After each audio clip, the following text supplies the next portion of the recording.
পাচ্ছো? আমি এই দেখো ফুল পাড়ছি গাছ থেকে। তাই? এগুলো স্থলপদ্ম ফুল, গাছে অনেক হয়েছে দেখো। অনেক হয়েছে। হ্যাঁ, এইগুলো সকালবেলা সাদা হয় হুম আর এখন গোলাপি হয়ে গেছে।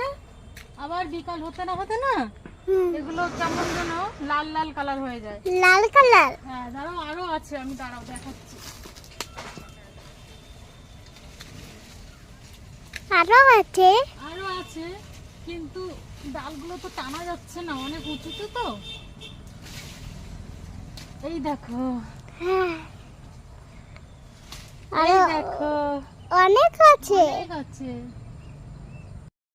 এই দেখো কতগুলো পদ্ম ফুল তুলেছি, স্থল পদ্ম। আরো গাছে আছে অনেকগুলো, কিন্তু পারা যাচ্ছে না কেন বলো তো, অনেকটা উঁচুতে গাছটা, বুঝলে তো। এই দেখো, দেখা যাবে না ভালোভাবে, রোদ্দুর তো। এই দেখো কি সুন্দর লাগছে ফুলগুলো।